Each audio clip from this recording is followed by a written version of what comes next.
Hello from Jonathan and me, and welcome to the programme. Well, first tonight, a jury's been hearing how a mother from Cambridge has stabbed her two teenage daughters to death to wreak havoc on her ex-husband. Rekha Kumari Baker took 16-year-old Davina and 13-year-old sister Jasmine on a shopping trip before killing them as they slept at her home in Streatham near Ely. She then rang a friend and said, "I have done something terrible." Kumari Baker has admitted killing her daughters but is denying murder. Well, our reporter Matthew Hudson joins us now from Cambridge Crown Court. Matthew, the jury's been hearing some pretty chilling details of what's alleged to have happened today, then. Yes, indeed, Jonathan. There's no need for hyperbole in this case. These were genuinely shocking events which happened in the middle of the night in an ordinary house in a quiet village near Ely. And now the consequences of what happened there are being played out right here in Court 1 at Cambridge Crown Court.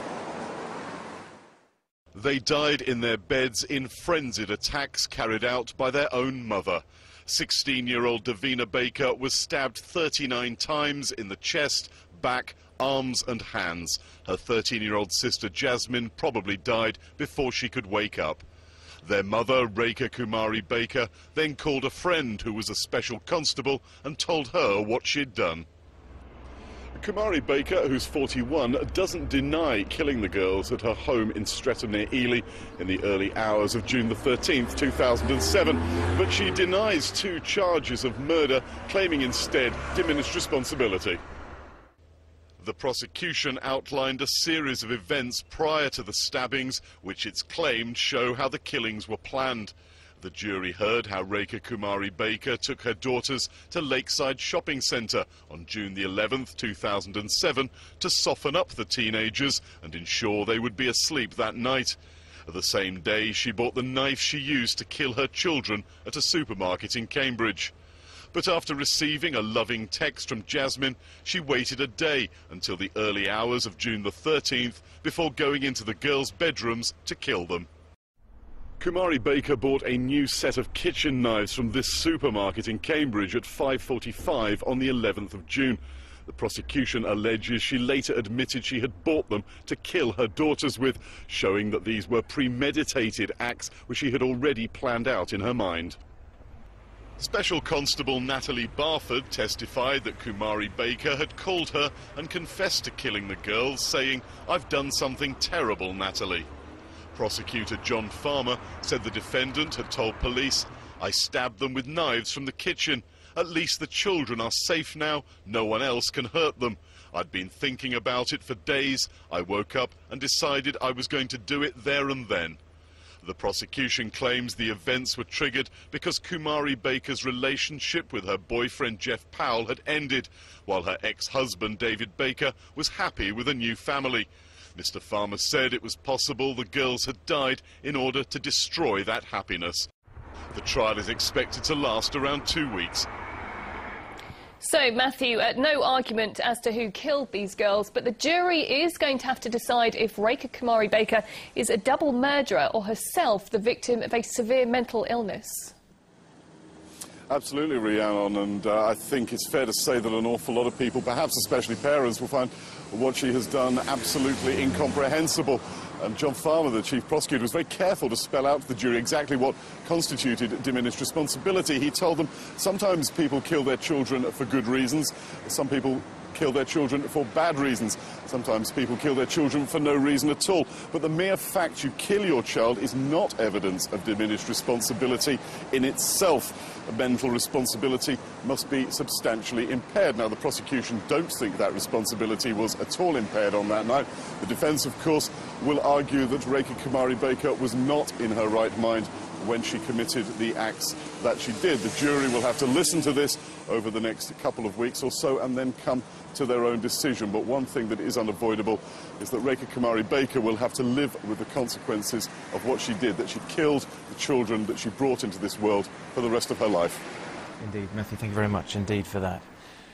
Right, next tonight, have you noticed that the roads seem to have had a little less traffic on them recently? Well, according to a new study, congestion has fallen by nearly a third in 2 years and is claiming the recession is the reason. Emma Baker has been to find out which routes here are running faster because of the slowdown in the economy. Jams, delays, hold-ups. A familiar picture for those going back to school today. But while congestion has become a dreary part of our routine, it seems the economic slowdown has made our road network a brighter place to be. According to a new survey, congestion levels have dropped by almost a third in the last 2 years. And it's thought that could all be due to the recession. It's actually down to the economy and the credit crunch. We can say this because over the last 2 years we've seen every single month decrease, not only just in the UK, across the UK, but also in East Anglia. And this is not a trend that we see as something that happens overnight. This is something that's happened actually since the credit crunch was announced. And this is the first time we've seen this in the last 20 years that we've been monitoring the traffic. So this is significant, and it actually reflects what's happening in the country.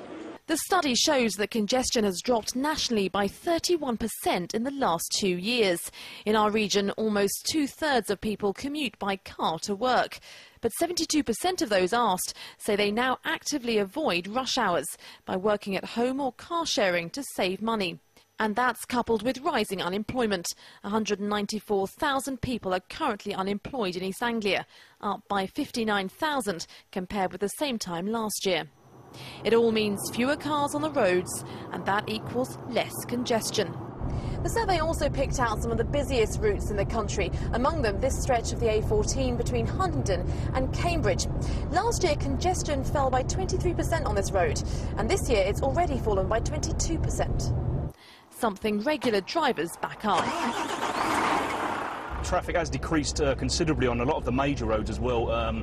As you can see now, it's very quiet on the road now. Rush hour hasn't changed that much of a degree, but the rest of the day it's fairly quiet. I mean, there used to be a hell of a lot of containers on this road, backwards and forwards, but there's very few containers now as well.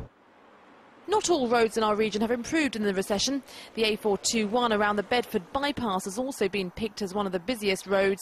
Here, congestion's increased by 47% this year. It's thought largely due to ongoing roadworks. Despite the new figures, most drivers say they haven't noticed a difference. Still getting stuck in traffic for about 45 minutes from Northampton over to Norfolk. I wouldn't have noticed any difference. I do a lot round the M25 and on the A14, and they're still as busy as they've ever been, so no, there hasn't been cut at all. Yeah, I think there has been a cut in congestion. Yeah, we don't get so many hold-ups. Of course, any trend in congestion levels is only temporary, at least until our region's economy makes it out of this current recession. Well, let's get more from Emma right now then. Emma, let's get a little bit more closely about this report then. It seems to say, yes, that congestion is down, but if you look a bit more closely, it seems to say, actually, in some places, it's the same or even worse. It's actually up. Yes, absolutely, Jonathan. While this does show a drop in congestion overall, it also shows that at some points in the week there has been a rise in congestion. Now, that is actually being seen on Friday afternoons, Sunday afternoons and also Monday mornings. And it's thought that shows the increased trend in staycations, so more people staying at home and having weekends here in the UK rather than having their holidays abroad. And that's brought about more congestion during those weekend peak times. But does it also mean that people are less likely to commute by car to work now?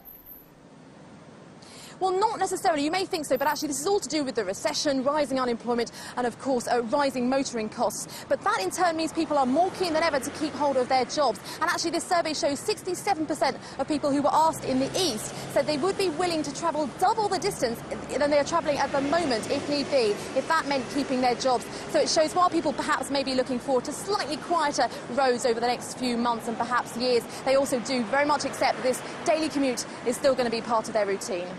Emma, thank you very much. Next tonight, an urgent talks are